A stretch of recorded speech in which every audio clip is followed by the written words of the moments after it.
வணக்கம். சமூகத்தின் இரவு நேர பிரதான செய்திகள். விரிவான செய்திகளுக்கு செல்லும் முன்னர் தலைப்புச் செய்திகள். இந்தியா தொடர்பான உண்மையை புரிந்து கொண்டு சிந்திக்காமல் செயற்படும் கோத்தா அரசு. கிழக்கில் போலீசாரால் பெண்களுக்கு விடுக்கப்பட்டுள்ள எச்சரிக்கை. விடுதலை புலிகள் தலைவரின் தாயை திருப்பி அனுப்பிய அன்றைய துணை முதல்வர் ஸ்டாலின் அடுத்தது என்ன? இலங்கை அரசியல் வரலாற்றில் தோன்றிய மிக மோசமான சபாநாயகராக இன்றைய சபாநாயகரே. வடக்கு மக்களுக்கு விடுக்கப்பட்டுள்ள முக்கிய அறிவித்தல். யாழ் மாவட்ட அரசாங்க அதிபர்.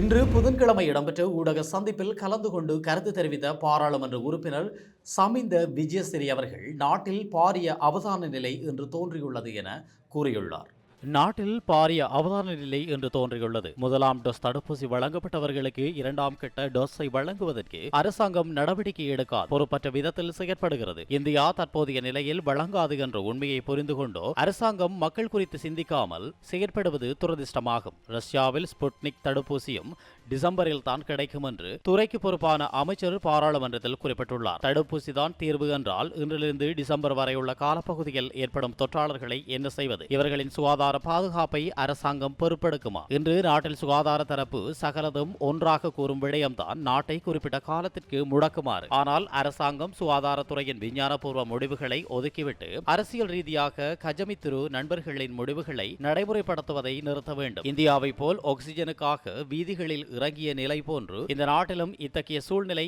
ஏற்படாவண்ணம் வைத்தியசாலையில் உள்ள கோவிட்டுடன் தொடர்பான குறைபாடுகளை நிவர்த்திக்க முயற்சிக்க வேண்டும். நாட்டு மக்களின் உயிர்களை பாதுகாத்துக் கொண்டும் பொருளாதாரத்தை பாதுகாத்துக் கொண்டும் முன்னோக்கி பயணிக்கும் விதிமுறைகள் குறித்து விஞ்ஞானபூர்வமாக சிந்திக்க வேண்டும். கொழும்பு இன்று மக்கள் நடமாட்ட பிரதேசமாக மாற்றியுள்ளது. மக்கள் அச்சத்துடன் சுய தனிமைப்படுத்தலுக்கு உட்பட்டுள்ளனர். நுவரேலியாவில் புத்தாண்டு வசந்த கால கொண்டாட்டங்களில் பிரதம அதிதிகளாக கலந்து கொண்ட பிரபு குடும்பத்தினர் தான் இந்த மூன்றாம் அலையை உருவாக்கியவர். இன்று ஜனாதிபதி பாராளுமன்றத்தில் சமூகம் அளித்தார். நீதிமன்ற தீர்ப்புகள் கிடைக்கப்பெற்றதுமே பாராளுமன்றத்தில் ஏதேனும் சட்டமூலம் ஒன்றிற்கு வாக்கெடுப்பிற்கான திகதி குறிக்கப்படும். ஆனால் இந்த கொழும்பு துறைமுக நகர ஆணைக்குழு சட்டமூலம் தொடர்பாக நீதிமன்ற தீர்ப்பு கிடைக்க முன்னரே இன்றைய நாளை குறிப்பிட்டு அதற்கு ஏற்ப நடவடிக்கைகளை முன்னெடுத்துள்ளார். ஆனால் இந்த அரசாங்கத்தின் தேவைகளுக்கு ஏற்ப நீதித்துறை செயற்படவில்லை. இது இன்றும் சுயாதீன நீதித்துறை மீதான நம்பிக்கையை ஏற்படுத்துகிறது. கைது செய்யப்பட்ட பாராளுமன்ற உறுப்பினரை பயங்கரவாத தடை சட்டத்தின் கீழ் தான் கைது செய்யப்பட்டார் என்ற அடிப்படையில் பாராளுமன்றத்திற்கு அழைத்து வர வேண்டாம் என்று சரத் வீரசேகர கூறுகிறார். இது எந்த வகையில் நியாயமாகும்? இது நாட்டின் அடிப்படை சட்டத்திற்கு முரணான விடயமாகும். சபாநாயகரின் நடவடிக்கைகளும் பிழையானதாகும். 20வது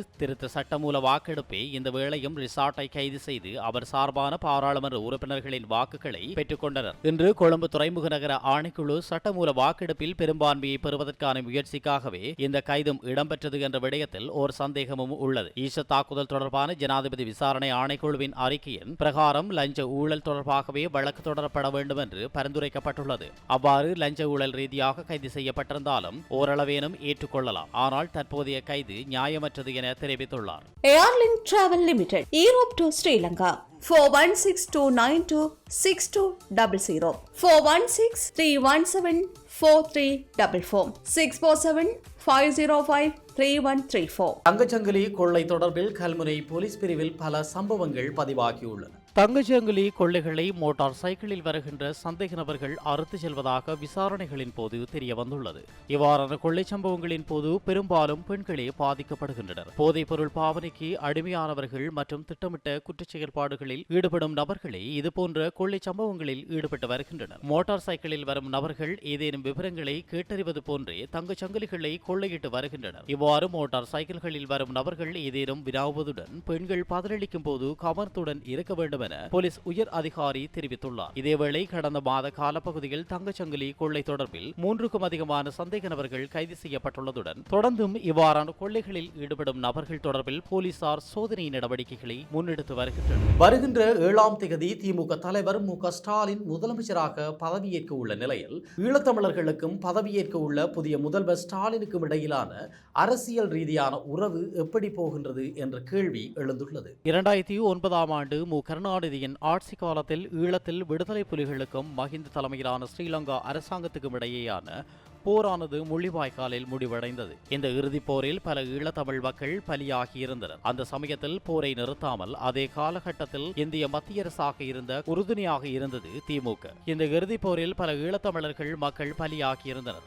அந்த சமயத்தில் போரை நிறுத்தாமல் அதே காலகட்டத்தில் இந்திய மத்திய அரசாக இருந்த காங்கிரசிற்கு உறுதுணையாக இருந்தது திமுக. அதே திமுக மீண்டும் தற்பொழுது ஆட்சிக்கு வந்துள்ளமை குறிப்பிடத்தக்கது. இன்று புதன்கிழமை எதிர்க்கட்சித் தலைவர் அலுவலகத்தில் இடம்பெற்ற ஊடக சந்திப்பில் கலந்து கொண்ட பாராளுமன்ற உறுப்பினர் கெஷா விதானகா தெரிவித்த கருத்துக்கள். கோவிட் நிலைமைகளை தெரிந்து கொண்டே இந்த அரசாங்கம் மக்களை கஷ்டத்திற்குள் தள்ளியுள்ளது. கோவிட் நடவடிக்கைகளுக்கு தேவையான போதிய நிதிகளை ஒதுக்கியுள்ளதாக நாமல் ராஜபக்ஷ இன்று பாராளுமன்றத்தில் தெரிவித்துள்ளார். ஆனால் தொற்றாளர்களின் சரியான எண்ணிக்கையையும் மரணிக்கும் எண்ணிக்கையையும் இந்த அரசாங்கம் மறைத்து வருகிறது. இத்தகைய பொறுப்பற்ற நடவடிக்கைகளை எடுப்பதற்காகவோ மக்கள் கோட்டாவை ஜனாதிபதியாக நியமித்தனர். பாராளுமன்ற நடவடிக்கை ஜனநாயகத்திற்கு விரோதமான நடைமுறைகளை நோக்கி செல்கிறது. சபாநாயகர் ஜான்ஸ்டன் மற்றும் தினேஷ் குணவர்த்தன ஆகிய இருவரின் முடிவுகளின் பிரகாரமே செயற்படுகிறார். பாராளுமன்ற சுயாதீனத்திற்கு முற்றிலும் மாற்றமான செயல்முறைக்கே சென்றுள்ளார். நாட்டில் அரசியல் வரலாற்றில் தோன்றிய மிக மோசமான சபாநாயகராக இன்றைய சபாநாயகர் இருக்கிறார். சமூக ஜனநாயகத்திற்கு விரோதமாக செயற்படுகிறார். சபாநாயகரின் நடவடிக்கை பாராளுமன்ற ஜனநாயகத்திற்கு பாரிய சவாலாக அமைந்து காணப்படுகிறது. இன்றைய பாராளுமன்ற அமர்விலும் சரத் வீரசேகரவின் கருத்தை ஒப்புக்கொண்ட விதமாக செயற்பட்டார். ரிசார்ட் பதியுதீனின் பாராளுமன்ற சிறப்புரிமையை வழங்க மறுக்கும் விதத்தில் செயற்படுகின்றார். கோவிட் பரவல் ஏற்பட்டு அந்தந்த பிரதேசங்களுக்கு ஏற்ப உள்ளூர் சுகாதார அதிகாரிகளின் வழிகாட்டல்களின் நடைமுறைகளை பின்பற்ற தீர்வு எடுக்கப்படும் போது பிலியந்தலையில் ஒருவர் தனிமைப்படுத்தலிருந்து அந்த பிரதேசத்தை விடுவிக்கிறார். விடுவித்ததை சுகாதார அமைச்சின் செயலாளருக்கும் தெரியாமல் போகிறது. இது அரசியல் ரீதியான முடிவுகளாகும். சுகாதார தரப்பு அவதான அடிப்படையிலே முடிவுகளை பிறப்பிக்கும் போது எந்த தொடர்புகளும் அற்ற அரசியல்வாதிகள் ஒரு பிரதேசத்தை விடுவிப்பது என்பது என்ன நடைமுறை என்று அரசாங்கத்திடம் கேள்வி எழுப்பினார். ரிசார்ட் பதியுதீனை பயங்கரவாத தடை சட்டத்தின் கீழ் கைது செய்து தடுப்பு காவலை நீடித்து பாராளுமன்ற சிறப்புரிமைகளுக்கும் அப்பால் சென்று செயற்பட முற்படுவது ஜனநாயகத்திற்கு ஏற்பட்ட பாரிய சவாலாக. இவ்வாறு ரிசார்ட்டை கைது செய்து பூஜித ஜெயசுந்தரவுக்கும் 800க்கு அதிகமான முறைப்பாடுகளை பதிவு செய்து குரலை மௌனப்படுத்தவே முயற்சிக்கின்றார். இது அங்கீகரிக்க முடியாத செயற்பாடாகும். இது மக்களின் அடிப்படை உரிமைகளை மீறும் செயலாகும். பாராளுமன்ற உறுப்பினர்களுக்கு இவ்வாறு சட்டத்தை பிரயோகிப்பது ஏற்றுக்கொள்ளத்தக்கது அல்ல. இன்று பயிற்சிகளுக்கான உரங்களையே ஒரே தடவையில் தடை செய்துள்ளனர். இதனால் பெரிதும் பாதிக்கப்பட போவது சாதாரண மக்களாகும். இன்று பயிற்சிகளுக்கான உரங்களை ஒரே தடவையில் தடை செய்துள்ளனர். இதனால் பெரிதும் பாதிக்கப்பட போவது சாதாரண மக்களாகும். இன்று ஏற்பட்டுள்ள கோவிட் நிலைமைகளால் தமது அடிப்படை வருமானத்திற்குரிய மூலமான விவசாயம் மற்றும் சிறுதோட்ட பயிற்சிகளுக்கு உரம் எல்லாமே பாரிய வருவாய் இழப்பை அவர்களுக்கு ஏற்படுத்தும். எனவே இத்தகைய ஒருதலை பட்சமான அறிவற்ற தீர்மானங்களை அரசாங்கம் மீள் பரிசீலிக்க வேண்டும். கொம்போஸ் பசலை உருவாக்கம் குறித்த எந்த நடைமுறை ஏற்பாடுகளுக்கும் செல்லாமல் உரம் இறக்குமதியை தடை செய்தமை அரசாங்கத்தின் தூர நோக்கற்ற எண்ணப்பாட்டை வெளிப்படுத்துகிறது. இந்த உரத்தடையும் நாட்டில் ஏற்பட்டுள்ள பொருளாதார நெருக்கடிக்கு டாலரை பாதுகாக்க எடுக்கப்பட்ட உடனடி அரசியல் தீர்வாகவே நாங்கள் பார்க்கிறோம் என்று தெரிவித்தார். இந்தியாவிலிருந்து சட்டவிரோதமாக இலங்கைக்குள் பிரவேசிக்கும் நிலைமை அவதானிக்கப்பட்டுள்ளது. வடக்கு மக்கள் அவதானம் என்கிறார் யாழ் மாவட்ட அரசாங்க அதிபர். தற்போதுள்ள கொரோனா நிலைமைகள் தொடர்பில் யாழ் மாவட்ட செயலகத்தில் இன்று நடைபெற்ற ஊடகவியலாளர் சந்திப்பின் போதே அவர் மேற்கண்டவாறு தெரிவித்தார். தற்பொழுது யாழ்ப்பாண மாவட்டத்தில் கொரோனா நிலைமை சற்று அதிகரித்து வருகின்றது. கடந்த வாரங்களில் இது குறைவடைந்த போக்கை காட்டியிருந்த போதிலும் நேற்றைய தினத்தில் 37 நபர்களுக்கு தொற்று உறுதி செய்யப்பட்டுள்ளது. இந்த நிலையில் கடந்த அக்டோபர் மாதத்திற்கு பின்னர் 1643 பேருக்கு கொரோனா தொற்று உறுதி செய்யப்பட்டுள்ளது. 19 இறப்பு கடந்த வாரம் வரை பதிவு செய்யப்பட்டுள்ளது. இந்த நிலையில் யாழ் மாவட்டத்தில் 968 குடும்பங்களைச் சேர்ந்த 1995 நபர்களை சுயதனிமைப்படுத்தியுள்ளோம். நேற்று மாலையில் கிடைத்த PCR பரிசோதனையின்படி கொடிகாமம் நகர பகுதியில் தொற்றாளர்களின் எண்ணிக்கையை அதிகரித்துள்ளது. அதனையடுத்து கொடிகாமம் சந்தை பகுதி, அதனுடன் இணைந்த கடை தொகுதி, அத்தோடு இணைந்த கிராம சேவகர் பிரிவுகள் கொடிகாமம் வடக்கு, கொடிகாமம் மத்திய ஆகிய இரண்டும் இன்று காலை தொடக்கம் தனிமைப்படுத்தலுக்கு உட்படுத்தப்பட்டுள்ளது. இந்நிலையில் அந்த பகுதியில் சுகாதார பிரிவினர் தொடர்ச்சியான PCR பரிசோதனைகளை மேற்கொண்டு அந்த கிராம மக்களை தொடர்ச்சியாக கண்காணித்து வருகின்றனர். இருந்தபோதிலும் தேசிய மட்டத்திலும் மாவட்ட மட்டத்திலும் இடர் நிலைமை காணப்படுவதன் காரணமாக மக்களின் நன்மை கருதி சுகாதார பிரிவினரால் கொடுக்கப்பட்டிருக்கின்ற சுகாதார வழிகாட்டல்களை அரசாங்கத்தினால் விடுக்கப்பட்டிருக்கின்ற அறிவுறுத்தல்களையும் பின்பற்றி பொதுமக்கள் நடந்து கொள்ள வேண்டும் என கேட்டுக்கொள்கின்றோம் என இதற்குரிய விழிப்புணர்வு செயற்பாடுகள் கிராம மட்டத்திலும் இடம்பெற்று வருகின்றது என தெரிவிக்கப்பட்டுள்ளது. ஆகவே பொதுமக்கள் சுகாதார பிரிவின் அறிவுரைகளை பின்பற்றி இணங்கி செயற்பட வேண்டியது அவர்களுடைய கடமைப்பாடாக காணப்படுகின்றது. இந்த இக்கட்டான காலகட்டத்தில் அநேகமான தேவையற்ற பயணங்களை தவிர்த்து வீடுகளிலிருந்து செயல்படும்படி நாங்கள் பொதுமக்களை கேட்டுக்கொள்கின்றோம். அவசியமற்ற ஒன்றுகூடல்கள், பயணங்களை தவிர்த்து, நிகழ்வுகளை தவிர்த்து வீடுகளிலிருந்து செயற்படுதல் மிகவும் சிறந்ததாகும். அது ஒரு பாதுகாப்பான விடயமாகும். இந்த சந்தர்ப்பத்திலே தமிழ்நாட்டில் தொற்று நிலைமை அதிகரித்து வந்துள்ள இந்த நிலையிலே மக்கள் கடல் கடந்து சட்டவிரோதமாக இலங்கைக்குள் பிரவேசிப்பதற்குரிய நிலைமை அவதானிக்கப்பட்டுள்ளது. அந்த வகையில் நேற்று சட்டவிரோதமாக நுழைய முற்பட்ட 11 படகுகள் கைப்பற்றப்பட்டுள்ளதாக அறிய முடிகின்றது. மேலும் இந்த நடவடிக்கை குறித்து ஆழ்கடல் மீனவர்களுக்கும் அதேபோல் மீன்பிடி சமூகத்தினருக்கும் கரையோர பகுதியில் உள்ள பொதுமக்களுக்கும் அதிகாரிகளுக்கும் அறிவுறுத்தல்கள் வழங்கப்பட்டுள்ளதோடு கண்காணிப்பு செயற்பாடுகளும் முன்னெடுக்கப்பட்டுள்ளது. கடலில் ரோந்து நடவடிக்கைகளும்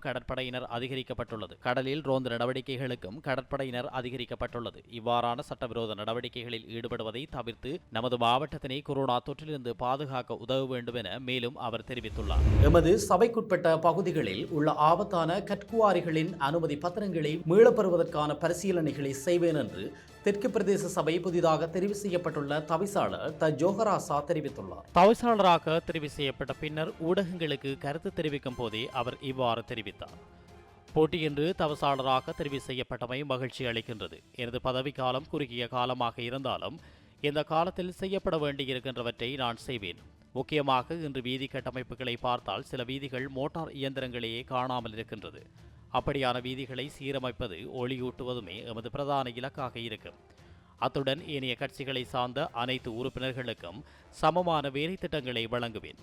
அத்துடன் பிரச்சினைக்குரிய கற்குவாரிகளை பார்வையிட்டு மக்களுக்கு ஆபத்தான கல்குவாரிகளின் அனுமதி பத்திரங்களை மீள பெறுவதற்கான பரிசீலனைகளை செய்வேன். முன்னாள் தவிசாளர் தன்னால் முடிந்தளவில் செயற்பாடுகளை செய்துள்ளார். அவருக்கும் பாராட்டுக்களை தெரிவித்துக் கொள்கின்றேன் என அவர் இவ்வாறு குறிப்பிட்டார். இன்று முதல் மீண்டும் தம்புள்ளை பொருளாதார மையம் திறக்கப்பட உள்ளது. இதன்படி சுகாதார நடைமுறைகளை பின்பற்றி வர்த்தகத்திற்காக குறித்த நிலையம் திறக்கப்பட உள்ளதாக பாராளுமன்ற உறுப்பினர் பிரமித பண்டார தென்னகோன் தெரிவித்துள்ளார். மேலும் கொரோனா தொற்றாளர்கள் அதிகளவில் அடையாளம் காணப்பட்டமையினை தொடர்ந்து தம்புள்ள பொருளாதார மையத்தை மூடுவதற்கான முடிவு 26ஆம் தேதி எடுக்கப்பட்டுள்ளது. இத்துடன் சமூகத்தின் இரவு நேர பிரதான செய்திகள் நிறைவுக்கு வருகிறது. தொடர்ந்தும் சமூகத்தோடு இணைந்திருங்கள். நன்றி. இது போன்ற பல செய்திகளை தெரிந்து கொள்ள நம்முடைய சமூக மீடியா யூடியூப் சேனலை சப்ஸ்கிரைப் செய்து அருகில் உள்ள பெல் பட்டனை கிளிக் செய்யுங்கள். மேலும் செய்திகளை உடனுக்குடன் தெரிந்து கொள்ள சமூகமீடியா.com என்ற இணையதளத்தின் வாயிலாக எங்களுடன் இணைந்திருங்கள்.